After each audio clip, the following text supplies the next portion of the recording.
What's going on, guys? Welcome back to Gotti's Garage. This is part 4 of the 2.3 Lima build, and we're actually working on the cylinder head right now. So I got it all cleaned up, and it's, well, not great, but I got it cleaned up a little bit. I used this little gasket remover to kind of go across the surface, make sure that there's no gasket or any residual stuff on the cylinder head to mess up the measurements. And we're going to go ahead and use a straight edge and a 3/1000 feeler gauge. Just like the block, the specs need to be within 3/1000 of an inch.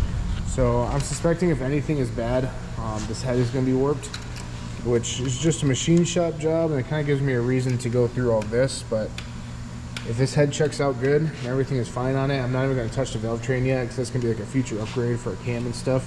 I just don't want to get too overhead right now.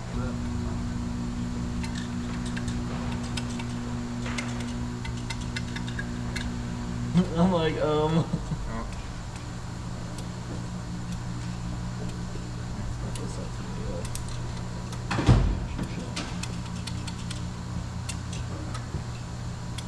Yeah, that's no good.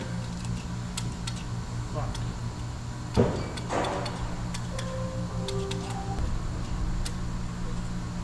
Here the head bolts are. These two. Alright guys, so the surface of this head actually failed right here between cylinder 2 and 3 where the head bolts are.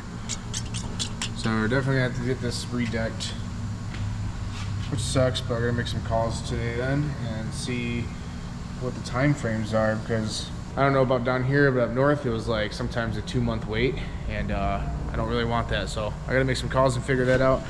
But this head definitely failed. It's more of like a 4/1000, so it's a 1,000th over than what it should be. So at least we can kind of get this head cleaned up and looking nice then. All right, so I'm gonna be dropping the cylinder head off at an auto parts store near us. It's only 40 bucks to get the head resurfaced. It's a 1-day turnaround time, so that's pretty good. But for now, we're gonna test the valves to make sure that none of the valves are leaking. It's kind of a backyard, mechanic way. Look at that, that's sealed. So if you can't see in there, there is water sitting inside of it, and it is not leaking out of the exhaust side. Cylinder 2 is dry as well. Cylinder 3 and cylinder 4 is closed, isn't it? Looks like.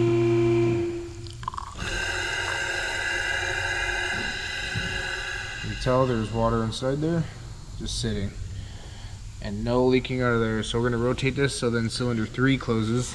All right, we can see cylinder 3 is definitely leaking. Oh, it sucks. I didn't want to do this. I'm not gonna do it now. It's gonna go to the machine shop first, and then we'll get it in here, and that way we have all the tools so we can kind of pull this all out and reseat it. All the intake sides are good. Damn. so it's just one exhaust. That's impressive, dude. That is really impressive, actually. 33-year-old fucking head. Got that outside. No, let's let the water all out. Yeah, let's do it on the floor instead of on the cart. The cart. Alright. This is a TV cart from school, dude. I don't know what school, but a school. Alright, so I started pulling the head apart. I thought I was gonna have to wait for the tool. Apparently a couple other things work, like this seal pull right here. So cam's right down here. Just imagine the cam is still in there. You kind of put this hook up underneath the cam and onto that, and you press down. As long as the valve is all the way open, then you can pull these rockers out. And then after all the rockers are out, you can pull the cam out. So now all I gotta do is compress these to get the retaining clips out. That way I can check the valves, clean the valves, check the seats, and the guides as well, before we put this, take this head in to get resurfaced. Move this around, and we're gonna start spraying the block some. I just picked up some glossy black engine paint. Now I know that may be boring, but I have a couple of touches that I want to put on the engine that is going to bring the whole engine together, I think, and it should look good and match the car as well. Now let's kind of put you on a time lapse.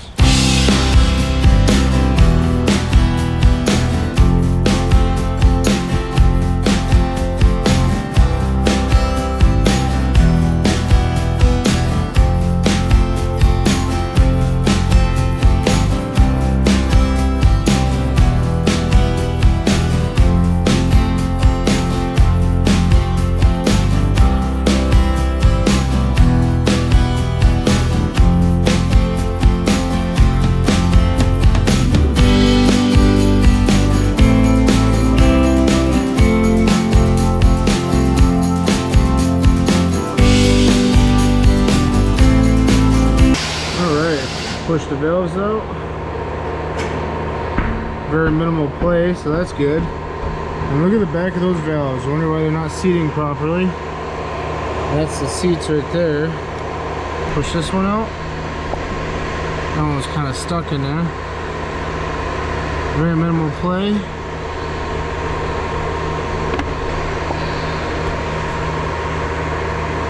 Very minimal play.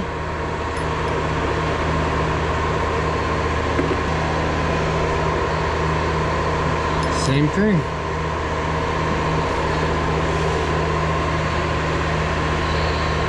So we're gonna flip it over and start doing the intake side now.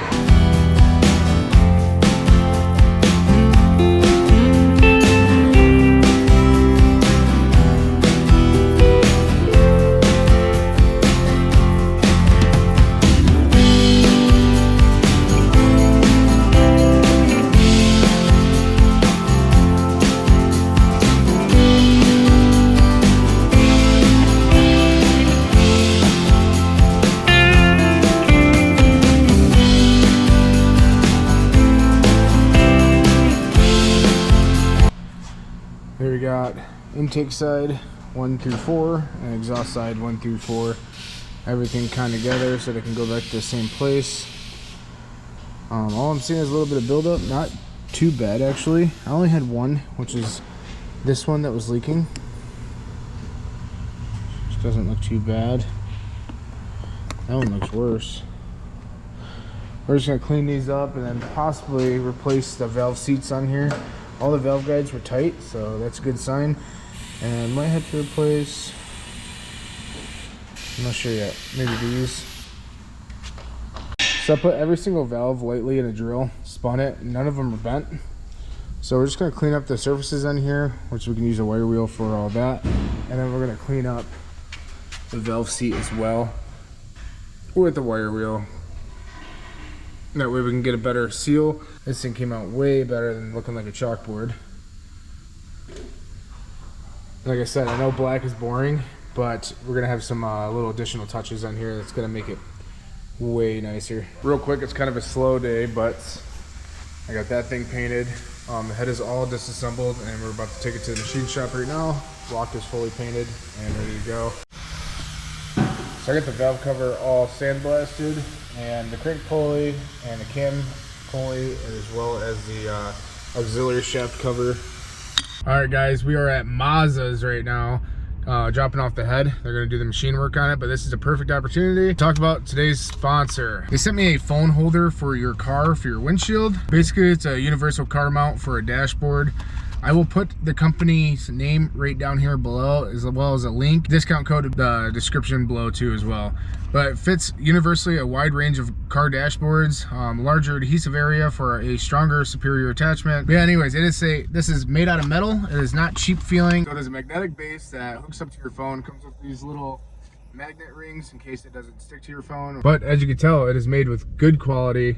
Definitely rigid, and I would probably jump my truck with this on there and it would be fine. So if you guys want one, go ahead and go to the link in the description below. Thank you for watching this short little sponsored video, and let's get back to the main video. All right, so I just put the water pump on there, and then I took a little fiber cookie right here and cleaned up the paint for the mating surface for the gasket. But we're gonna be painting this. I just kind of wanted to get some pictures of it on there. It's gonna be pretty slow until the head comes back because I really don't got much to do. I forgot I did get that new gasket right here for the auxiliary shaft, so that one is good. We replaced that one. I got the rear main seal ready. We're gonna be replacing that once we get this off the engine stand. But right now I'm working on the alternator because the alternator was locked up, but as you can see it spins, and it's because that fan was actually hitting on this fan guard right here, so it must have been bent when I pulled it out or something. I don't know, but anyways, I'm gonna try my best to kind of clean this up because there's no point in buying a new one if it works. Once I get this cleaned up and put together, I'll take it down to the auto parts store and have them test it to see if it charges. But like I said, today I'm just gonna be kind of messing around a little bit, not do anything crazy. If something does happen, I'll report it today, but if not, then probably something I'll talk about when the head comes and we start putting that back together. Well, I don't remember where I left off on this, but today's the day that the studs come in, as well as the valve seals, so valve stem seals. So So I got the intake already installed. I'm sorry. I get the exhaust valves already installed. I'm doing the intake right now so we can get this head on. Got some copper gasket spray. And we got the head gasket right down there. So that way as soon as those studs come in, we can install the studs. I have to blow these holes out, but I did chase every single head stud hole, so we're good there. So I'm just gonna blow these out, install the studs, install the head gasket, we can slide this head on. I'm gonna go get some more paint too, because we're gonna be painting this head. I'm gonna put the old gaskets on, so that way we seal that up, and then we can go ahead and spray this thing. All right, it's been a few days since we were last on camera, so I have no idea where I left off, but the ARP studs came in, and I got these hand tight in the block as specifications. But before I could put the head on, which this is the head, it's all nice and cleaned up. Before I put that on, I actually forgot that I had put the valve seals on, and I put it all together. So I'm gonna take it all back apart again, put the valve seals on, put it back together, and then we can go ahead and lay the head gasket on. And before we lay the head gasket on, even though everything was in spec and we got the head decked for extra precaution, we're gonna spray that gasket with some copper. Then we can start assembling this engine, finish out this video. Because next video, we're gonna be doing things at a turbo manifold and the final paint scheme, kind of show you guys. It's gonna tie it all together, give you guys an impression, and hopefully the engine will be done in the next video.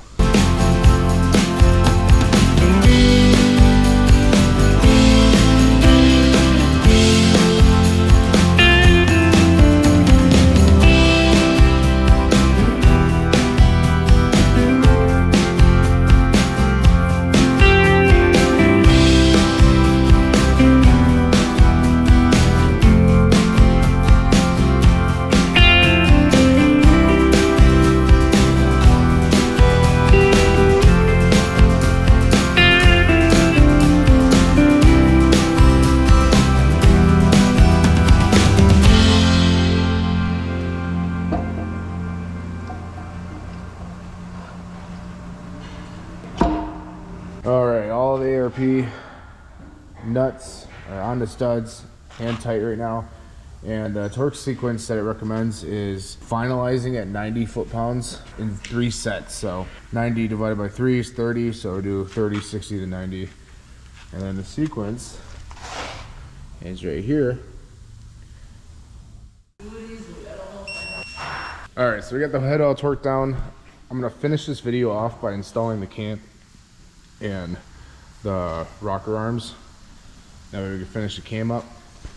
And the next video, it is going to be installing timing, basically everything else on the engine. I got to figure out what I'm going to do with the intakes, if I'm going to powder coat it, if I'm going to paint it myself, which I really don't want to strip down that white paint and paint it myself. So I don't know what I'm going to do with that one. But then we can paint the rest of the engine in that color that I'm kind of hiding from you guys right now. So let's put you on a time lapse and then we'll finish this video off. Dude, that is so weird. What's that? That it goes in backwards. I know.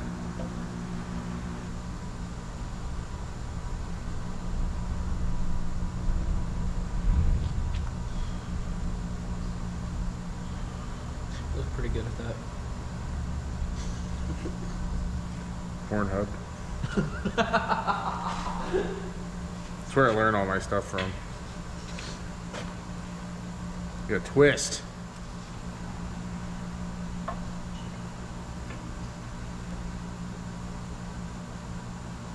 Perfect all the time.